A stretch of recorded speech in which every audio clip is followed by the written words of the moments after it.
how do you work about no shows? Well, people don't show, because I know my doctor has a plan, my dentist has a plan. If you no show, because that's our time capsule too, you know, of making our business and working. And when somebody doesn't show up, I don't have time to fill that spot in. So that's my first question. Help me.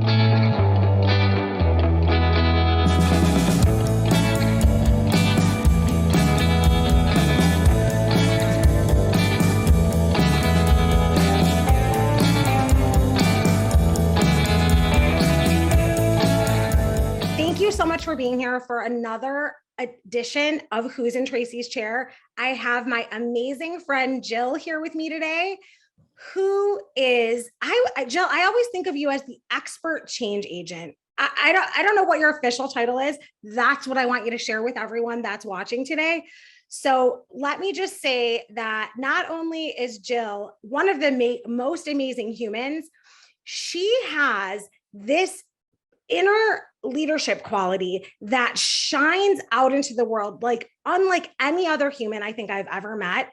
So Jill is my very special guest today on Who's in Tracey's Chair, because her message of change and discovery and just being so in love with life is, I think it's just so important to share with the world. So Jill, I just got goosebumps. I did too. Thank you for being here. Tracey, thank you so much. And I was just so fortunate to spend 4 days with Tracey in Nashville on an amazing retreat for women. That just is really good to keep doing that kind of work for ourselves, to keep pushing us in our business and make sure we're doing what we're called to do, right? And refining it and asking those questions again and again. So I love that kind of work. And I was so grateful that we did get to do that together and get to know each other even better this time around. So before I ask you to share with everybody what you do, I do want to tell everyone another layer to why Jill is a very special guest is because today, us being back and doing another live stream of Who's in Tracey's Chair, I had the honor and privilege of cutting Jill's hair when I saw her. So she was like the, you know, who's in the coaching chair and strategy and cutting chair. So Jill, tell us a little bit about yourself and your, you know, extra specialness.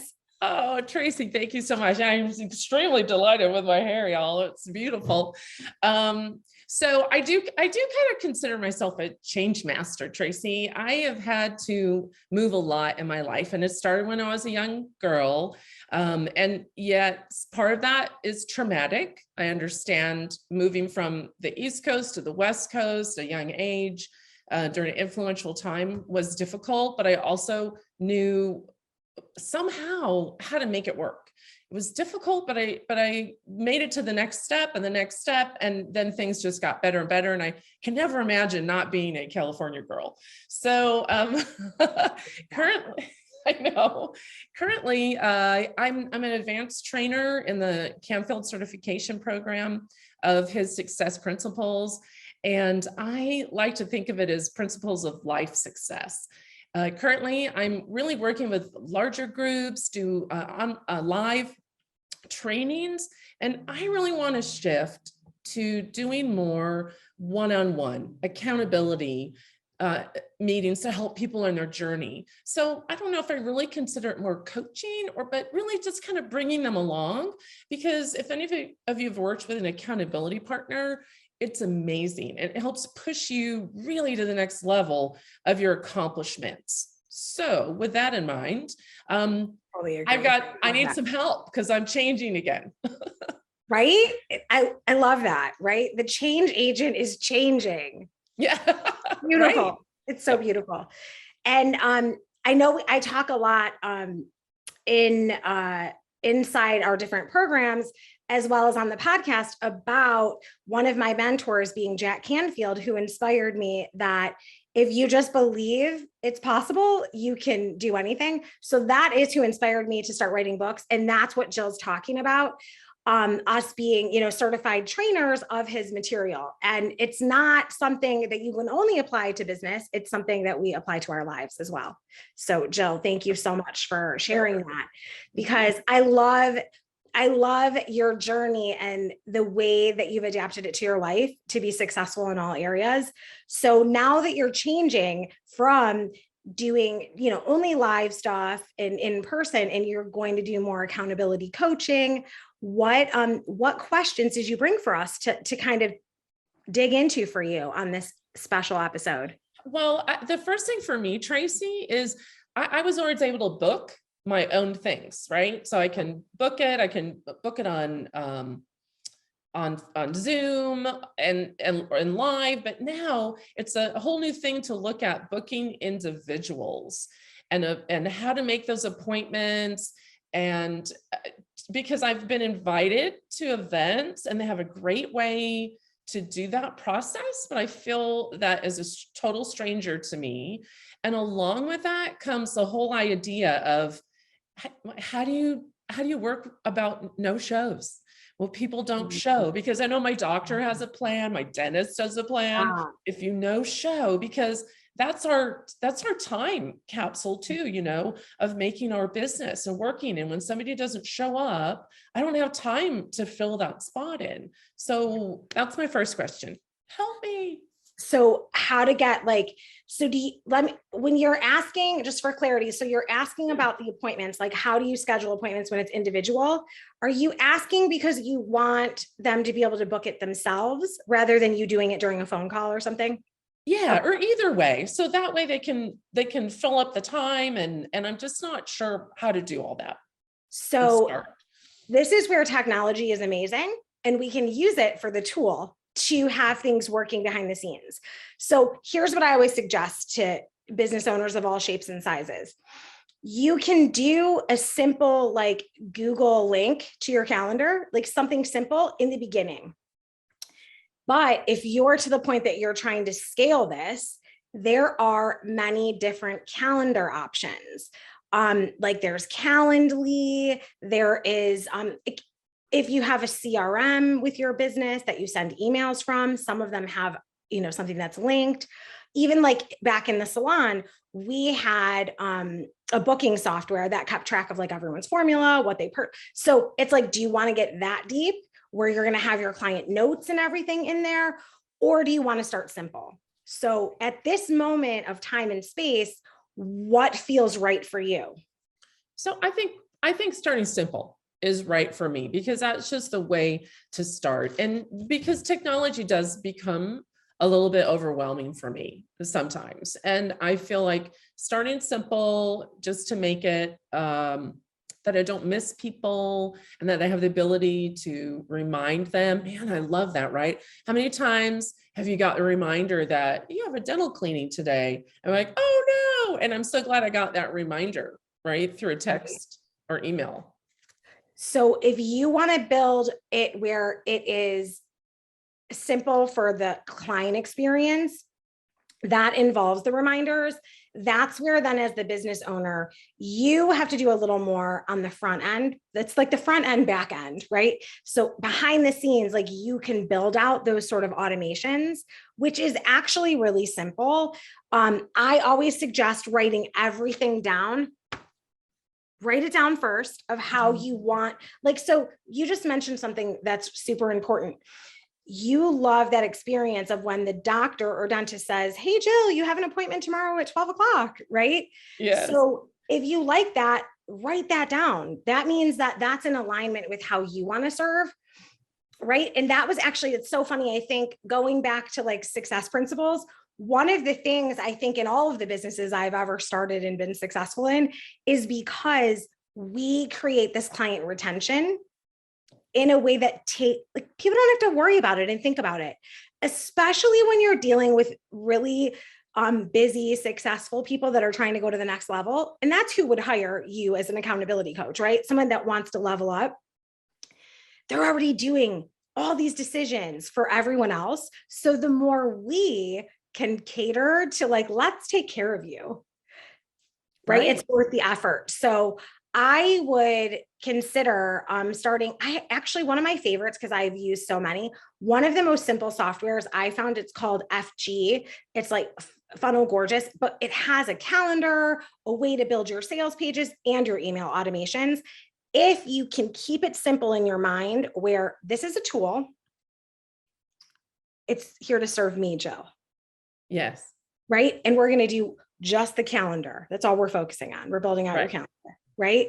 And then the other things can wait till you're ready for that.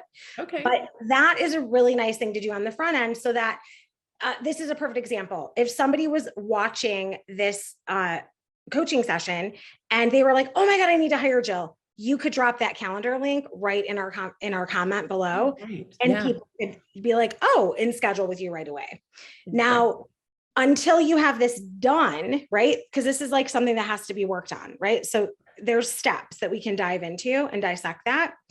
Right. You can just set up your Google Calendar right now with so it has a link that you could send to somebody. It would just be manual right now. Okay. That's great. It's a start. Yeah. And I have Google.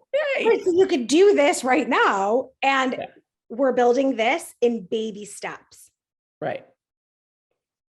Wonderful. What I love about your question though, is you already have that crystal clear of the experience you want your clients to have for this new, this sort of new way you're going to serve them. Mm-hmm. So it's just like, keep writing things down and keeping track of that. And then, build it as you need it. Love it. Okay. And thank you for, keeping that in the front too, of it's exactly what I want to do is how can I best serve my client, because when it's made easy, then that's really important. So going into my next question, if I could, is really about that. It's about once I have my client list and I'm building that up, how's it best to keep in touch with people? Like some people don't want text messages, or how do I just keep that middle type connection, and how do I verify what those expectations are of in between time me being in contact with them? Jill, that's such a good question. And I am sure so many people listening that have ever thought about starting a business or in the middle of like, am I doing, like they've been in business 10 years, but they're like, am I doing a good job? Are my clients happy with how I'm communicating and connecting with them? That it's like, that is a multi-layer question. And here's the hard and fast answer. I always suggest you do what feels right and natural for you first. Okay. And so you set up sort of a system. It's like, you want it to be consistent, right? You want it to be consistent and authentic to who you are. It always feels fake when we have these like gurus that are like, you have to do this. You have to email people every day and it's like, no, like ick. Okay. So start first with what feels right and what can you be consistent at? Okay. Then as you get feedback, you'll start to have communication, you'll have feedback from different segments of your, client list per se. And then with that, you can build back end automations. And that again would be like, hey, Sally told me she doesn't want any emails except for this is when our coaching session is. So she doesn't get any of that. Somebody else is like, Jill, I wish you emailed me every day because that little pop of accountability is inspiration that I need. Now that feels overwhelming to starting a new business that someone would want communication from you every day. Well, once you've kind of been consistent emailing people twice a week for 6 months, you can go back and lay out emails that person that wants it all the time would like to have. Right. You can automate that, right? So this is how we don't overwhelm everyone by giving them, oh, I'm going to do that, or ourselves, right? The first thing we go for is what feels right and where could I be consistent? So where those two things interject is going to be the most important. Like here's an example. In the salon, we always email people like a week before their appointment to confirm, because that gives you time, right? Then the day of, and then even an hour or two before, knowing that they had the opportunity to just write the word confirm at any time to stop. So it's like they controlled it. If they wanted to continue to get these confirmations, they're going to get them because they're like, yeah, remind us. Or people that are like, enough, I already have it on my calendar. They just hit confirm, it's over. Right. So Okay. there are ways to do that. But I think it's just the number one thing in the beginning. And this is how it started for me. Let me just like send once a month, I'm going to communicate with my whole list of what's going on. Okay. That's it. Shoot for that consistency there. Then when that's down, once a week is good. And then as you start to see which clients need more handholding, want more communication, like you would share with your audience, hey, I'm going live on Who's in Tracey's Chair, like join me.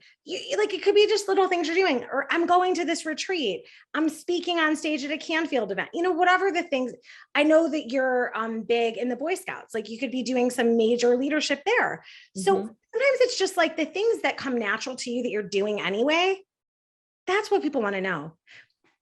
Yeah. I love that. And I love, yeah. And how you said, just make it authentic to me and not trying to do what other people are doing because they do it. And I guess that's kind of part of it. We say, what is it that I would need from someone like me? So sort of asking myself the questions. I think I've already answered some of them, right? I love it when I get notice from my dentist. I love when I have the opportunity to say, do you need to reschedule or can we confirm? That type of communication that makes it quick and simple, but authentic. And then my biggest takeaway is just taking the action and do it. Try it out, see what works, and don't be so married to it that I can't say, I think I need to shift this, or I think I need to change it, or try something different and not feel like it's a failure of my plan, but it's just really an avenue to, my happy end. So that's like, hey, this isn't really working. People aren't getting enough contact. Let me try something different and put it out there and ask. So thanks. That's great. Yeah. And as you get more people, you'll have more feedback. Like I can tell you this, I just aimed for consistency in the beginning, and especially transitioning from where we sold my in-person salon business and went completely digital. We had every single technology breakdown, every F up you can imagine in technology. And had I said, oh, I guess I'm not doing that. It's just like, you just have to keep doing it. It's like, okay, as soon as it works, I'll do it again. Okay, and you just have to be consistent. And the thing is that it shows people that we're real too. Like, hey, I can't control technology, but I can control how I respond to it. And this is how I'm showing you the people, not only do I coach and mentor people in this way, I have to do it in my own life too. Like it's not a straight path, right? Yeah. We have breakdowns all the time. And then you had also mentioned about the no-show thing, right? Yeah. If we could touch on that before we're done, that'd be great. Okay. So this is so important because I think you have to set a very strong standard from the beginning. Your time is valuable. People pay you a monetary number for your time. Okay. And it's worth even more than that. So at the end of the day, it's like, we have to first value this. So I personally have a very strict policy on this.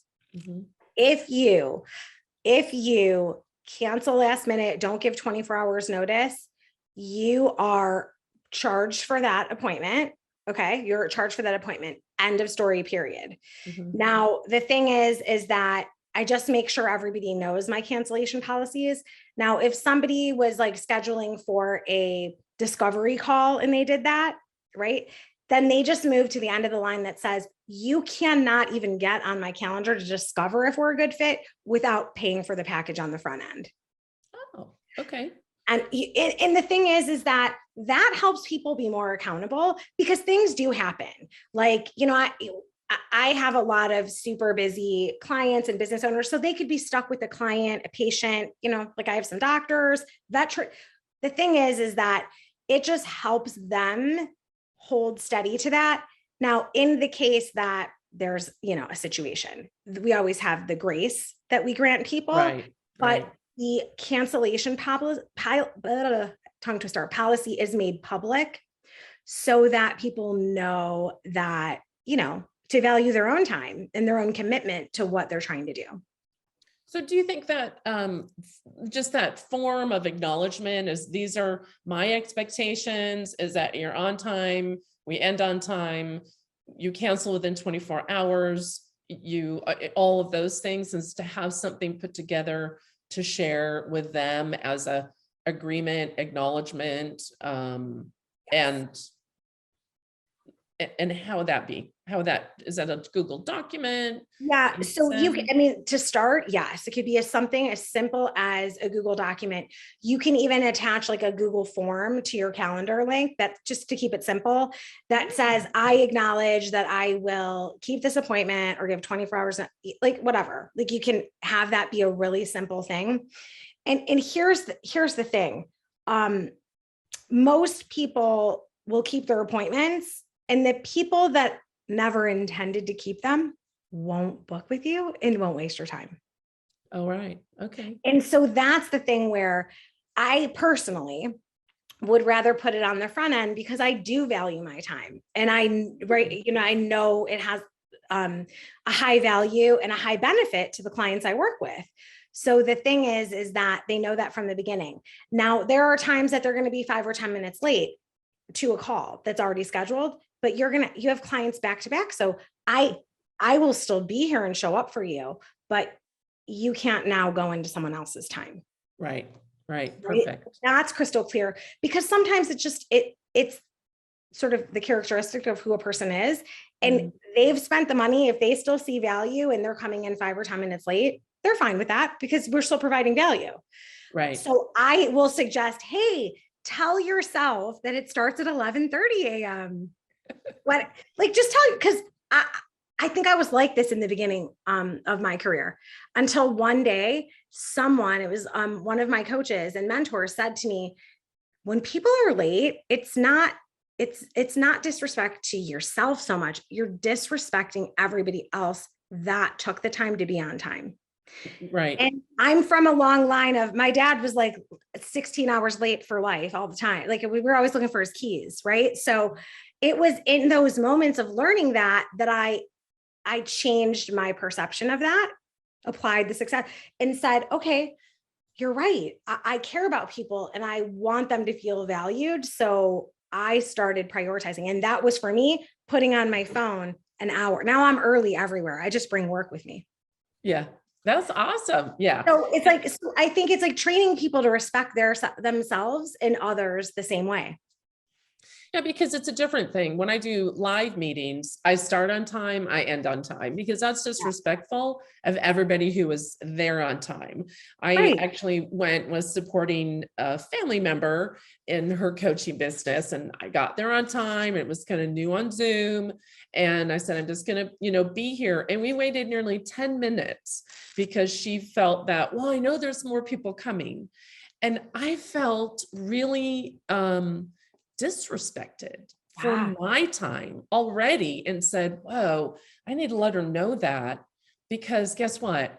I put down what I was doing, and I got there. Well, in the scouting world, it's early is on time is late, and late is just not acceptable when you go into this meeting, and certainly never, ever expecting special treatment for walking into a meeting late. It's like, I can't go over everything we just did. However, if you want to talk to me at lunch, we can. But I just feel like that is a huge thing, like you said, and we learn it from our family or ourselves. But what a good correct is to be on time for whatever we're doing. So that's awesome, Tracey. You made me think of one more story too. That's super. Okay. So in the salon, we would have like weekly leadership meetings. And it used to be where the team would be like, oh, so-and-so's on her way, let's wait 5 minutes. And I just it was like the kibosh. We're starting at 9 a.m. sharp. Mm-hmm. If you are late, you let people know, and someone on your team will fill you in to what was missed, so that we are always respecting people. So I think it's like when business owners and entrepreneurs that you're holding accountable, right? When they start respecting their own selves and their time of what they've invested in, then they can also lead by example and train their teams, which is huge because it creates a culture shift. Yeah, it really does. And that's every single aspect of our life, isn't it? Being Right? late for church. There's always those people who are like coming in whisking in the end. And for me, I'm like, I had 4 kids to get ready too, but we made it on time because I didn't want to be. I mean, stuff happens, but when you see that consistently at work or even for you as a client coming in, to being late consistently. So I just want to thank you so much for having me on in the seat. I want this big red chair here behind me. Right. Who's interested? Swivel around. No, thank you so much for being a guest. Can you share with us before we go and wrap up what your biggest takeaway was from our time together today? So I think, first of all, regarding the booking of appointments, there's a lot of things out there. Just try them. Go simple. Like me, I think I'm just going to go simple with Google because I already have that. I already have my calendar on it. It's already on my desktop. So that maybe is just investing some time to become more familiar with it. Or, you know what, shooting it out there, see who else is using it. And if they've got maybe 15 minutes or so to walk me through it on a Zoom call, how great is that, right? Ask. And then, in regards to, keeping in contact with my future individual clients is to be truthful, be transparent, how important it is to be on time and how I value them. And as well as just making sure to find a way to respect their time and my time by being forward and honest with it. And if they have an issue with time themselves, guess what? It's not my problem, but I can help you with it. Right. Yeah. So in closing, what would be the best way that we could follow up with you to hold you accountable to these things? Oh, for me. Ooh, Yeah. Tracey, I love this. Well, I think, perhaps just putting it in your, on your Facebook page or your business page and saying, met with you. This is what we talked about. This is what I'm committing to. It's something like putting it out there in public, what your intentions are, and then perhaps following back on it, let's say in 2 weeks. Love that commitment. And do I have your permission to do that? Because I so will. Absolutely. Awesome. I absolutely make sure and highlight my name so it comes Yes, to me. I will. Yeah, we'll make sure it's the right Jill, right? So, how can our audience find you? Well, they can find me, you know what? They can find me through you is what they can do currently right now. I can go ahead and put my my email in there, but I think the best way is just go to your page and say, hey, I need to get a hold of you, Jill, and I'm in there, and put a note in there, and I'd be happy to contact you. Well, thank you so much for being our special guest. Your hair looks amazing. It's so good to see you. And I will be in touch. I'll check in with you in 2 weeks to see how things are going. And I will put the notes to this inside the Facebook group. I love it. Thank you, Tracey. Thanks so much, everybody. Take care.